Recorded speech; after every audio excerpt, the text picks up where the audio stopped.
parle avec Benjamin Glaise. Benjamin, combattre Marine Le Pen se fait dans les urnes et pas ailleurs. C'est sans doute la phrase du jour et elle nous vient de Gérald Darmanin. Bah oui, l'ancien ministre de l'Intérieur qui réagit donc aux réquisitions du parquet dans l'affaire des assistants parlementaires du RN. Le procureur a requis, on le rappelle, contre Marine Le Pen, 5 ans de prison, dont 2 fermes aménageables et 5 ans d'inéligibilité avec exécution provisoire. C'est important parce que ça veut dire qu'un appel ne sera pas suspensif si le tribunal suit les réquisitions du parquet. Dans ces cas-là, Marine Le Pen ne pourra pas se présenter à la présidentielle de 2027. Réaction de la chef de file du RN. Et la seule chose qui intéressait le parquet, c'était Marine Le Pen. Marine Le Pen, pour pouvoir demander, encore une fois, son exclusion de la vie politique, puis le Rassemblement national pour pouvoir ruiner le parti. Et Gérald Darmanin, effectivement, réagit aussi donc à ces réquisitions. Il serait profondément choquant, écrit-il sur Twitter, que Marine Le Pen soit jugée inéligible et ainsi ne puisse pas se présenter devant le suffrage des Français. Combattre Madame Le Pen se fait dans les urnes, pas ailleurs. Voilà pour les propos de l'ancien ministre de l'Intérieur qui font polémique. La suite du procès, les plaidoiries de la défense, ce sera à partir de lundi. Le tribunal, lui, ne rendra pas sa décision avant plusieurs mois. Oui, nous saurons... Parce que là, ce ne sont que des réquisitions. Oui, je voudrais le rappeler. Oui, je suis très choqué par curieux, Gérald Darmanin. La réaction de Gérald Darmanin, c'est populiste, c'est démago complètement. D'abord, je rappelle qu'il a été ministre de l'Intérieur, c'est-à-dire que il a été ministre de l'Intérieur, un des plus hauts représentants, garant de la loi d'une certaine manière.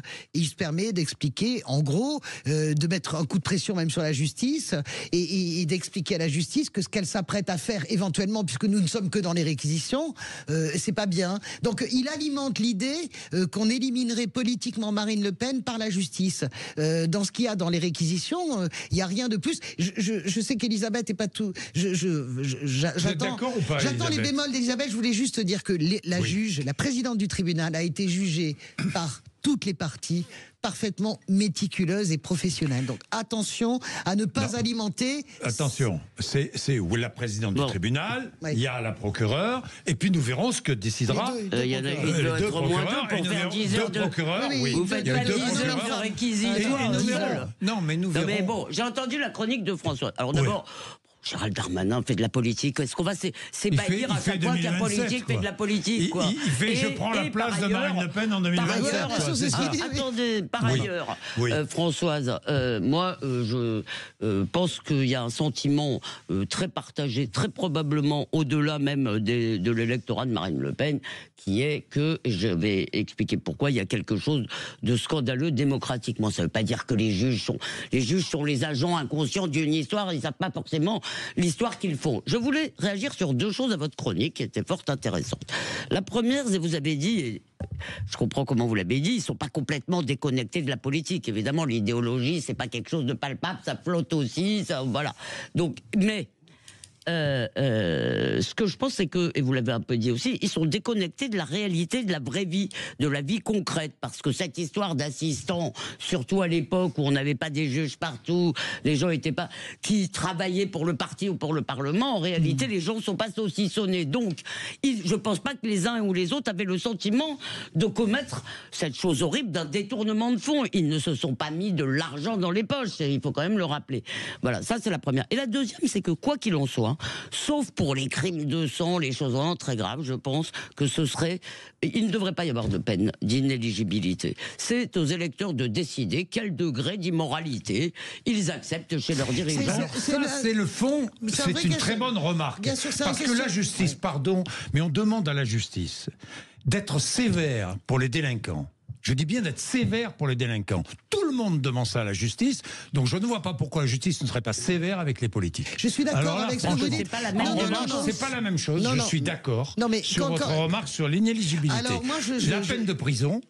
Pourquoi pas? C'est un vrai sujet philosophique. Je vais te poser une question. Imagine l'ampleur de la crise politique si Marine Le Pen ne peut pas se... Alors, je vais y venir. Je suis d'accord avec Elisabeth sur c'est un vrai débat qu'il faudrait avoir. Est-ce qu'on peut, à part crime de sang, c'est un vrai sujet. Est-ce que l'onction démocratique, est-ce que c'est pas au peuple de décider qui il élit, sauf crime de sang? Ça, c'est le premier point. Quand je disais les magistrats sont pas déconnectés, je viens à ce que tu es en train de dire. C'est-à-dire, je disais pas du tout qu'ils pratiquent une idéologie.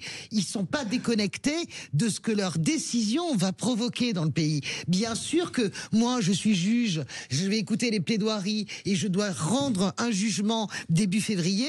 Je sais, j'ai une responsabilité écrasante, bien sûr, parce que je ne suis pas déconnecté de ce qu'est Marine Le Pen, de ce qu'elle représente dans le paysage. Je ne veux pas dire que je suis influencé, mais je pense qu'il faut parier aussi sur cette capacité de lucidité des juges. Moi, je me rappelle justement, pour faire écho à ce que disait Jean-Jacques, dans certaines affaires, les juges ont très peur, les magistrats vont pas vite. Je pense à l'affaire Traoré. Pourquoi? Parce qu'ils ont peur des émeutes. Là, évidemment, si vous voulez, les juges peuvent s'asseoir sur les sentiments des électeurs et sur le fait qu'une partie des électeurs seront complètement frustrés, parce qu'évidemment, ils n'ont pas peur. C'est normal. Là, vous êtes en train de faire un procès aux juges. Ne vous méprenez pas, c'est normal. Ce que j'essaye de vous dire, c'est que maintenant, essayez, ça je trouve que c'est quand même, essayez de vous projeter. Marine Le Pen, deux fois finaliste, ne peut pas se présenter. L'un et l'autre, essayez de vous projeter. Vous croyez pas que c'est une crise énorme? C'est pour ça que je pense que Marine Le Pen, je pense que c'est une crise énorme, mais je pense que Marine Le Pen a deux stratégies. Soit elle fait profil bas comme François Bayrou, mais je ne vois pas ce que ça lui rapporte. Soit elle-même, elle crée une crise qui la protège. Politique. Une crise qui la protège. Et elle vote la censure. Et elle vote la censure ou du budget ou de la loi immigration. Probablement, vous allez voir. Ouais.